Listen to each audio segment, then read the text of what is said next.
Deborah Koeppel, and welcome to Cabana Talk with Abfabwomen.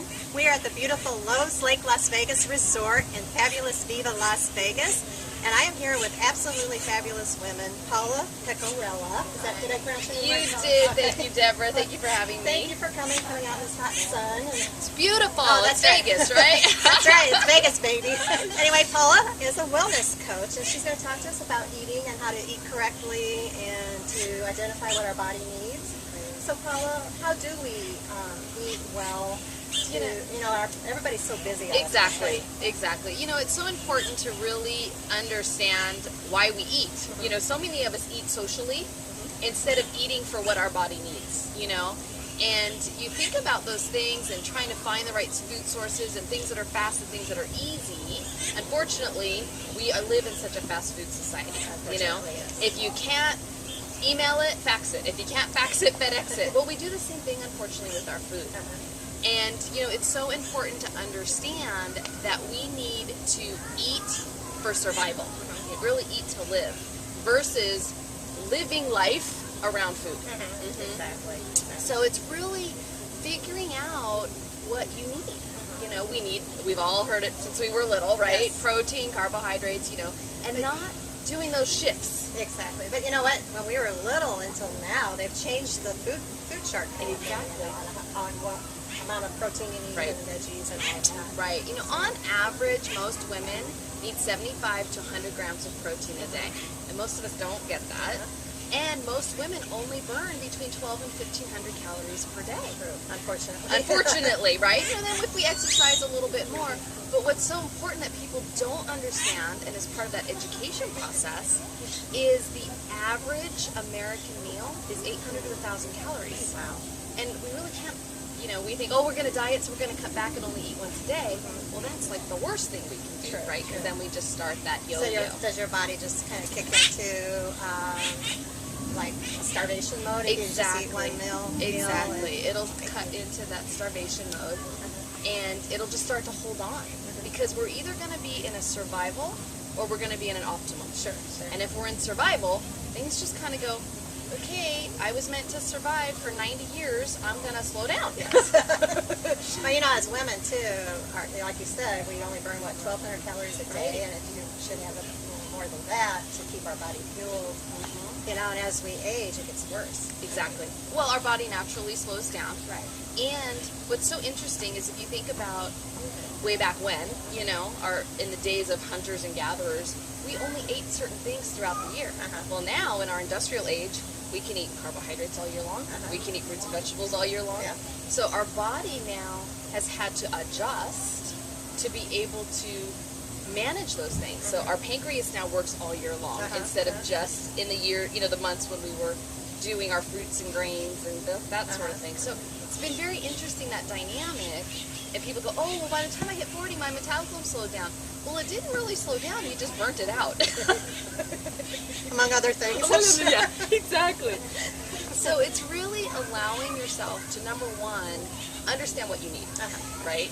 Because once, you know, you do the only protein or the only this or the only that, and then you try to bring it to balance, we just seesaw and yo-yo all day long. So what are your suggestions on figuring out what your body needs and understanding what you need to do to eat right? I think a couple things. One, you want to find somebody either at your local gym or a wellness coach, you know, like myself, that can give you what I call an evaluation.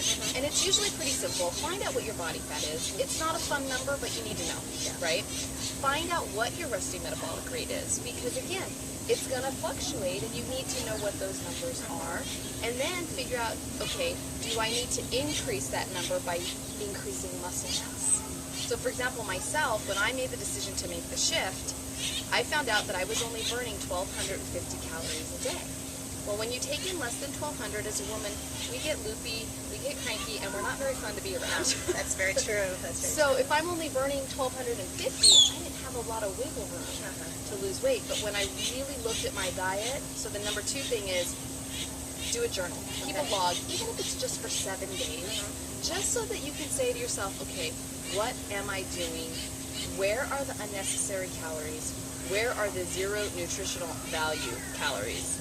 So for me, I was realizing I was taking in close to 2,000 calories a day. Oh, wow. So then I went, oh, that's where those 30 pounds in 1 year came from. Yeah, it's harder to get it off, of course. It's so hard, yeah. Put it on. So that's number 2. Find out what your resting metabolic rate is. And then number 3, based on all those numbers, the person that you meet with should be able to tell you how much protein you need on a daily basis. Again, the average woman is 75 to 100. If you're taller, if you're a little larger, 75 to 100 grams per day. Okay. And a lean piece of chicken or fish, about the size of your palm, is about 30 grams on average. One thing that I always tell people is look at the sugar. True. Because if you cut out the soft drinks, if you cut out the heavy sugars, you're going to drop so fast. And you're going to feel better. So it's not the up and the down, up and the down. Exactly. So those are really the things. And I think, too, once you identify that, for example, I had a young lady that I was working with, and she says to me, I'm doing everything right. I'm doing a shake in the morning, and I cut out the cereal and the sugar, but I'm not losing. And I said, okay, well, let's keep a log for 7 days. Well, she's a mom of 3 kids. So she kept her log, and she called me after 3 days, and she said, oh my gosh. I'm like, oh, what was your aha moment, right? And she says to me, she goes, every time I give the kids their snack, I eat some too.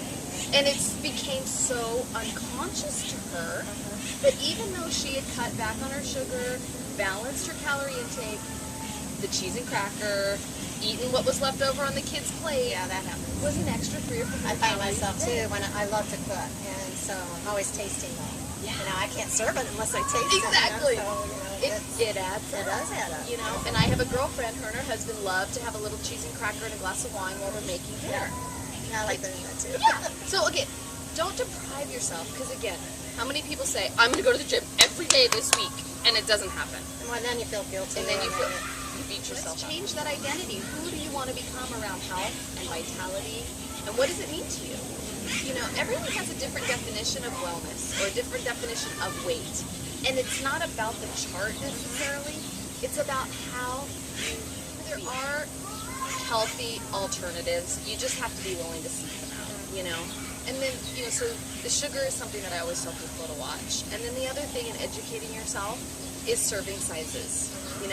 A lot of the takeout places that are out there in the marketplace, there are some great healthy choices, but most of their serving sizes are 2. So take half to go, or share it.